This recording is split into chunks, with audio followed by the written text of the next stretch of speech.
إن الحمد لله نحمده ونستعينه ونستغفره ونؤمن به ونتوكل عليه ونعوذ بالله من شرور أنفسنا وسيئات أعمالنا. من يهده الله فلا مضل له ومن يضلل فلا هادي له، وأشهد أن لا إله إلا الله وحده لا شريك له، وأشهد أن محمدًا عبد الله ورسوله خيرته من خلقه وصفيه وخليله. اللهم صل وسلم وزد وبارك على عبدك ورسولك محمد صلى الله عليه وسلم وعلى آله وأصحابه أجمعين. أما بعد، فإن خير الحديث كتاب الله، وخير الهدي هدي محمد صلى الله عليه وسلم، وشر الأمور محدثاتها، وكل محدثة بدعة، وكل بدعة ضلالة، وكل ضلالة في النار. فأعوذ بالله السميع العليم من الشيطان الرجيم. نحن نقص عليك نبأهم بالحق إنهم فتية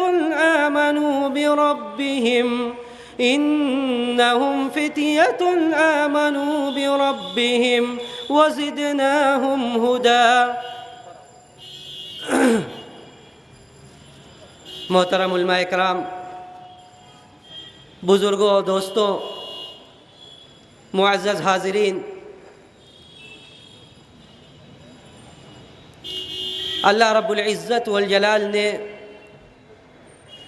اس روئے زمین پر انسانوں کو انسانی زندگی میں مختلف مراحل سے دوچار کیا ہے.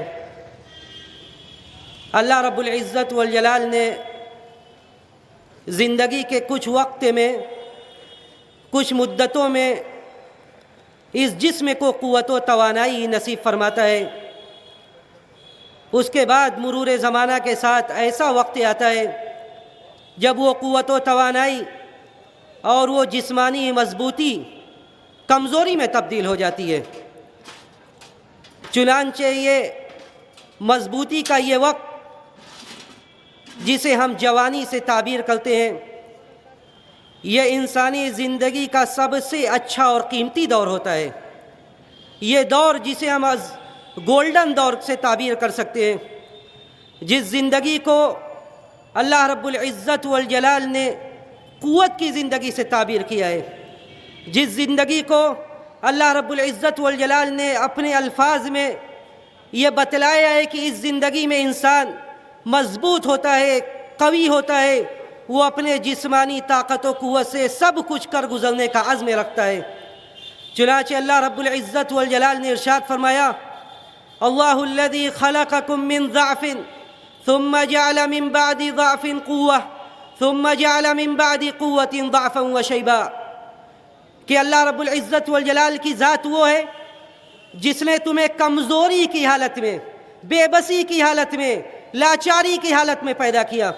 جب انسان اس روئے زمین پر آنکھیں کھولتا ہے تو وہ کمزوری اور بے بسی اس کا وصف ہوتی ہے. وہ دوسرے کا محتاج ہوتا ہے، دوسرے کی محتاجگی کے ساتھ وہ اس روئے زمین پر آنکھیں کھولتا ہے. لیکن وقت گزرنے کے ساتھ ساتھ جب وقت گزرتا ہے، ایک ایسا وقت آتا ہے کہ جب وہ اپنی جسمانی قوت محسوس کرنے لگتا ہے، اپنے جسم میں قوت و توانائی محسوس کرنے لگتا ہے. لیکن اس کے بعد پھر وقت بدلتا ہے اور اس کے اس جسم میں کمزوری آنے لگتی ہے. اللہ رب العزت والجلال نے انہی مراحل کا تذکرہ کیا اور فرمایا کہ کمزوری کے بعد پھر قوت آتی ہے، اور قوت کے بعد جب آدمی اپنے قوت میں مغرور ہو جاتا ہے، یہ محسوس کرنے لگتا ہے کہ آج وہ اپنی جسمانی قوت سے کچھ بھی کر سکتا ہے. اللہ رب العزت والجلال وقت گزرنے کے ساتھ اسے ایسے بڑھاپے کی اس کمزوری میں مبتلا کرتا ہے کہ پھر وہ اپنی جوانی کو یاد کر کے روتا ہے کہ جوانی کے قیمتی اور بہترین دور کو اس نے جس طرح اسپوائل کیا، برباد کیا، اور دنیا پرستی میں جس طرح اس نے اپنا وقت گزارا، کاش کہ وہ ان اوقات کو رب ذوالجلال کی رضا، پیارے رسول کے بتلائے ہوئے فرمان کے مطابق وہ اپنی زندگی گزارتا تو آج بڑھاپے میں رونا نہ پڑتا. تو یہ وہ دور تھا جس دور میں اللہ رب العزت والجلال نے ہمیں یہ قوت دی کہ ہم اللہ کی عبادت کر سکیں، ہمیں یہ قوت دی کہ ہم اللہ کی عبادت میں اپنا وقت صرف کریں۔ اور جب ہم دنیا کی تاریخ میں دیکھتے ہیں، تاریخ کا مطالعہ کرتے ہیں، تو ہمیں یہ نظر آتا ہے کہ کوئی بھی کام اس روئے زمین پر، کوئی بھی کام، کوئی بھی تحریک، کوئی بھی بڑا عمل نوجوانوں کے بغیر ممکن نہیں ہے۔ کوئی بھی کام نوجوانوں کے بغیر ممکن نہیں ہے۔ اسی لیے نبی علیہ الصلوۃ والسلام کی سیرت طیبہ کا جب ہم مطالعہ کرتے ہیں، دیکھتے ہیں، تو ہمیں یہ نظر آتا ہے کہ ابتدائے وقت میں نبی علیہ الصلوۃ والسلام کا ساتھ دینے کے لیے اللہ رب العزت والجلال نے جن لوگوں کو اختیار کیا، وہ سب کے سب نوجوان تھے۔ وہ سب کے سب نبی علیہ الصلوۃ والسلام سے عمر میں کم تھے۔ اللہ کے رسول صلی اللہ علیہ وسلم کی صحبت کے لیے، آپ کی مدد کے لیے، آپ کی نصرت کے لیے اللہ رب العزت والجلال نے ابو بکر صدیق رضی اللہ تعالیٰ عنہ کو اختیار کیا، جن کی عمر کتنی تھی؟ صرف اور صرف 37 سال تھی۔ حضرت علی رضی اللہ تعالیٰ عنہ کی عمر کتنی تھی؟ صرف اور صرف 12 یا 14 سال تھی۔ حضرت بلال کی عمر کتنی تھی؟ 18 سال تھی۔ حضرت زید بن حارثہ کی عمر کتنی تھی؟ 16 سال تھی۔ یہ وہ لوگ تھے جنہیں اللہ رب العزت والجلال نے اپنے نبی کی صحبت کے لیے اور اس دین کی نصرت کے لیے، اس دین کی مدد کے لیے ابتدائے وقت میں اللہ رب العزت والجلال نے اختیار کیا۔ تو یہ جتنے بھی لوگ تھے، کوئی بھی تحریک، کوئی بھی بڑا کام یہ نوجوانوں کے بغیر ممکن نہیں ہے، نوجوانوں کے بغیر پاسبل نہیں ہے۔ اگر اس نوجوانی کا صحیح استعمال کیا جائے تو اسی جوانی میں محمد بن قاسم نے سرحد ہند پر آ کر توحید کا پرچم بلند کر دیا۔ یہ نوجوان ہی تھے اسامہ بن زید، جسے اللہ کے رسول صلی اللہ علیہ وسلم نے بڑے بڑے صحابہ اکرام کی موجودگی میں جنگ کی قیادت سونپی۔ اسی لیے اللہ کے رسول صلی اللہ علیہ وسلم نے ترمذی شریف کی صحیح حدیث کے اندر یہ ارشاد فرمایا کہ اللہ رب العزت والجلال قیامت کے دن جب سب حساب و کتاب ہوگا مکمل طرح سے عدل و انصاف کے ساتھ، اس دن اللہ رب العزت والجلال کچھ خاص سوال کرے گا، اور وہ سوال کا جواب دیے بغیر کوئی آگے نہیں بڑھ سکتا۔ ان سوالوں میں ایک سوال اس خاص مدت کے بارے میں بھی ہوگا۔ چنانچہ نبی علیہ الصلوۃ والسلام نے ارشاد فرمایا کہ لا تزول قدم ابن آدم یوم القیامت عند ربہ حتی یسأل عن خمس، کہ قیامت کے دن اللہ رب العزت والجلال 5 سوالوں کا جواب دیے ہوئے بغیر کسی کو آگے بڑھنے نہیں دے گا۔ حتی یسأل عن خمس، اللہ رب العزت والجلال چند سوالات کرے گا۔ سب سے پہلا سوال ہماری زندگی کے بارے میں سوال ہوگا، عن عمرہ فیما افناہ، کہ ہم نے اپنی پوری زندگی کس چیز میں گزاری۔ اس عمر میں بڑھاپا، جوانی سب آئے گا، لیکن اللہ رب العزت والجلال اس وقت کی اہمیت کے پیش نظر، جوانی کی اہمیت کے پیش نظر اللہ رب العزت والجلال ایک خاص سوال پوچھے گا، اور پوچھے گا کہ وَعَنْ شَبَابِهِ فِيمَا أَبْلَاهُ، کہ یہ جوانی، یہ بہترین وقت جو ہم نے تمہیں دیا تھا، اس بہترین مدت کو تم نے کس چیز میں گزارا؟ اگر اس جوانی کا صحیح استعمال کیا جائے تو اسی جوانی میں محمد بن قاسم پیدا ہوتے ہیں، اسی جوانی میں اسامہ بن زید پیدا ہوتے ہیں، اسی جوانی میں حضرت عبداللہ بن عمر پیدا ہوتے ہیں، اسی جوانی میں حضرت مصعب بن عمیر پیدا ہوتے ہیں۔ لیکن اگر اسی جوانی کو غلط استعمال کیا جائے تو یہی نوجوان شراب خانوں میں بیٹھ کر اپنا وقت برباد کرتے ہیں، اور یہی جو نوجوان جوؤں کے اڈوں پر بیٹھ کر اپنا وقت برباد کرتے ہیں۔ تو اللہ رب العزت والجلال پوچھے گا کہ وَعَنْ شَبَابِهِ فِيمَا أَبْلَاهُ، کہ تم نے اپنے جوانی کو کس چیز میں برباد کیا، کس چیز میں بوسیدہ کیا۔ تیسرا اور چوتھا سوال مال کے بارے میں ہوگا، وَعَنْ مَالِهِ مِنْ أَيْنَ اكْتَسَبَ وَفِيمَا أَنْفَقَ، کہ تم نے جو مال کمایا وہ کہاں سے کمایا، جو مال کمایا وہ کہاں سے کمایا، اور جو مال خرچ کیا اس مال کو تم نے خرچ کہاں پہ کیا۔ یہ ایسا وقت ہے کہ اس وقت میں انسان بڑے سے بڑے چیلنجز کا مقابلہ کرنے کے لیے ذہنی طور سے اور جسمانی طور سے تیار ہوتا ہے۔ ایک وہ وقت تھا جب پوری قوم اللہ رب العزت والجلال کے خلاف علم بغاوت بلند کر دیا تھا، توحید کے خلاف لوگ علی اعلان توحید کے خلاف بغاوت پر آمادہ تھے۔ لیکن کچھ ایسے لوگ پیدا ہوئے جنہوں نے ان لوگوں کے خلاف، جن لوگوں نے ایک اللہ کی عبادت کا انکار کر دیا تھا، ان لوگوں کے خلاف کھل کر محاذ بلند کیا اور یہ کہا کہ ہم ایک اللہ کے علاوہ کسی کی عبادت نہیں کریں گے۔ چنانچہ اللہ رب العزت والجلال نے ارشاد فرمایا نحن نقص عليك نبأهم بالحق إنهم فتية آمنوا بربهم وزدناهم هدى۔ اللہ رب العزت والجلال نے ارشاد فرمایا کہ ہم تمہارے اوپر چند نوجوانوں کا قصہ بیان کر رہے ہیں۔ چند نوجوانوں کا قصہ اللہ رب العزت والجلال نے سورہ کہف میں بیان فرمایا کہ یہ لوگ شرک کی غلاظت سے تنگ آ کر جا کے ایک غار میں ان لوگوں نے پناہ لے لی تھی، اور جب بادشاہ وقت بھی کھل کر ایک اللہ کی عبادت کا انکار کر رہا تھا، یہ لوگ قوم کے بیچ میں کھڑے ہوئے اور کیا فرمایا اذ قاموا فقالوا ربنا رب السماوات والارض لن ندعو من دونه الها لقد قلنا اذا شططا۔ قوم کے بیچ میں کھڑے ہو کر برملا اس بات کا اعلان کر رہے ہیں اذ قاموا فقالوا ربنا رب السماوات والارض، ہمارا رب، ہمارا اللہ، ہم جس کی عبادت کرتے ہیں وہ ہے جو آسمان و زمین کا رب ہے، جو آسمان و زمین کو جس نے پیدا کیا، جس نے سارے انسانوں کو پیدا کیا، ساری مخلوقات کو جس نے پیدا کیا، ہم اس کو اپنا رب مان رہے ہیں۔ اذ قاموا فقالوا ربنا رب السماوات والارض لن ندعو من دونه الها، ہم اس کے علاوہ کسی کو بھی اپنا رب نہیں مانتے، ہم اس کے علاوہ کسی کو بھی اپنا رب نہیں مانتے، اپنا معبود نہیں مانتے۔ یہ چند نوجوان تھے، یہ کون تھے؟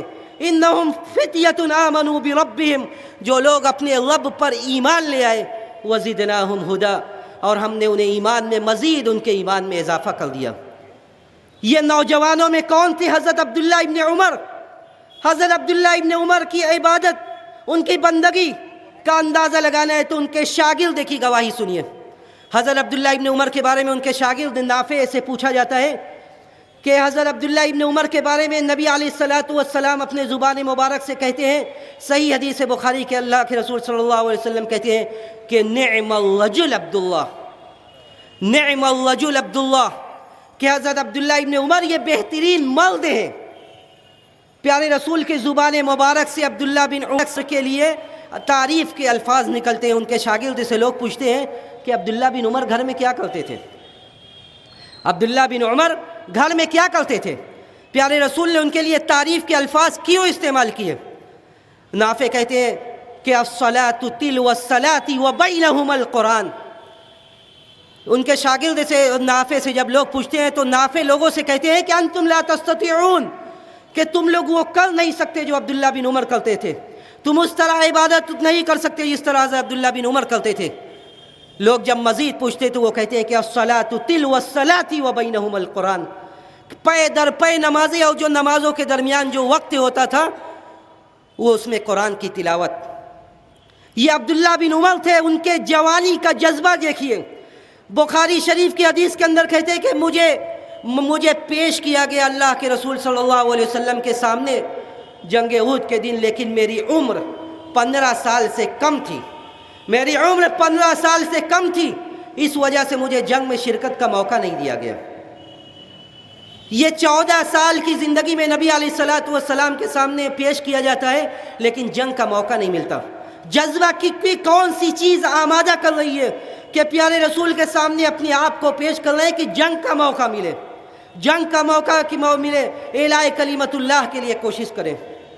یہی وہ لوگ تھے، یہی وہ لوگ تھے جنہوں نے اپنی زندگی اللہ کے دین کے خاطر، پیارے رسول کے احادیث مبارکہ کی خاطر اپنی زندگی وقف کر دی تھی۔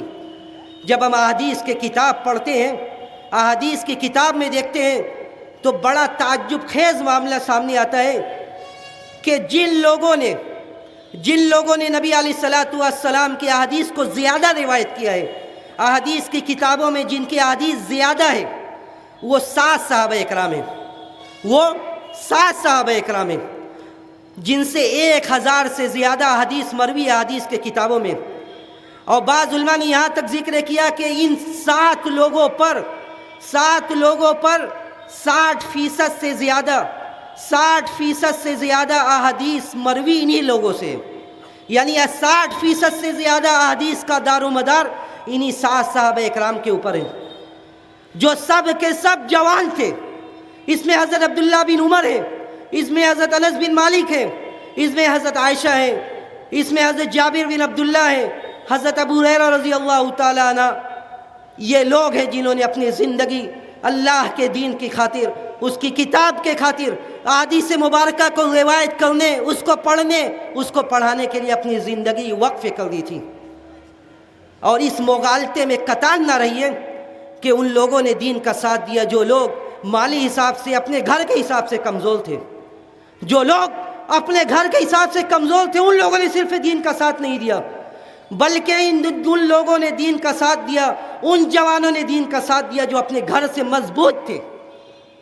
انہی لوگوں میں حضرت مصعب بن عمیر بھی تھے، انہی لوگوں میں حضرت مصعب بن عمیر بھی تھے، جن کے بارے میں نبی علیہ السلام نے یہ گواہی دی ان کے اسلام کے بعد کہ مکہ میں ایک ایسا نوجوان گھومتا تھا، مکہ میں ایک ایسا نوجوان چلتا تھا جس کے گزرنے سے عطر کی خوشبوئیں پھیل جاتی تھیں. کان عطر غلام مکہ، وہ مکہ میں ان سے زیادہ عطر کا استعمال کرنے والا کوئی نہیں تھا. ما رأیت منها ارق لمۃ، میں نے ان سے زیادہ اچھے بالوں والا کسی کو نہیں دیکھا، ان سے زیادہ خوبصورت چہروں والا میں نے کسی کو نہیں دیکھا. لیکن جب اسلام کے خاطر سارے نعمتوں کو چھوڑ دیے، گھر سے نکلنا پڑا، گھر کو چھوڑنا پڑا، والدین نے گھر سے نکال دیا، لیکن اسلام کی نعمت، اسلام کی دولت جب ایک بار دل میں راسخ ہو جائے تو وہ نکل نہیں سکتی. ایمان کے خاطر جن لوگوں نے اپنے گھر بار کو چھوڑ دیا وہ نعمت اور وہ دولت ان کے سینے سے نکل نہیں سکتی. یہی حضرت مصعب بن عمیر تھے کہ سب سے پہلے مدینہ جسے اللہ کے رسول صلی اللہ علیہ وسلم نے سفیر بنا کر بھیجا، وہ کوئی اور نہیں بلکہ یہی حضرت مصعب بن عمیر تھے. مدینہ کی آب و ہوا راس نہیں آتی ہے، یہی ناز و نعمت میں پلنے والا انسان مدینہ کی آب و ہوا جب راس نہیں آتی تو کاندھوں کا سہارا لے کر مسجد نبوی سے گزرتا ہے. پیارے رسول دیکھ کر کہتے ہیں کہ یہی وہ نوجوان تھا جسے میں مکہ میں بڑے اچھے کپڑوں میں دیکھا کرتا تھا، بڑے اچھے کپڑوں میں دیکھا کرتا تھا، بڑی اچھی خوشبوؤں میں گزرتا تھا، اس سے زیادہ خوبصورت کسی کو میں نے مکہ میں دیکھا نہیں. لیکن آج حال یہ ہے. اسی پر بس نہیں بلکہ جب جنگ احد میں شہادت ملتی ہے، حضرت مصعب بن عمیر کو جنگ احد میں شہادت ملتی ہے، مسلمانوں کے اوپر برا وقت آتا ہے تو شہادت ایسی کہ آنکھیں آپ دیدہ ہو جائے. حضرت مصعب بن عمیر کا تذکرہ کرتے ہوئے بخاری شریف کی حدیث کے اندر حضرت عبد الرحمن بن عوف کہتے تھے کہ قتل مصعب بن عمیر وهو افضل مني ولم يوجد له ما يكفن فيه، کہ حضرت مصعب بن عمیر کی شہادت اس طرح ہوئی کہ مسلمانوں کی حالت اس وقت ایسی تھی کہ وَلَمْ يُوجَدْ لَهُ مَا يُكَفَّنُ فِيهِ اِمَّا إِزَارٌ وَإِمَّا رِدَا، کہ اس وقت ایسی حالت تھی کہ دو کفن صحیح سے نصیب نہیں ہوا، دو کفن صحیح سے نصیب نہیں ہوا. ان غطی راسہ بدت رجلا، اگر سر ڈھاکا جاتا تھا تو پیر کھل جاتا تھا، اور پیر ڈھاکا جاتا تھا تو سر کھل جاتا تھا. یہ کون تھے؟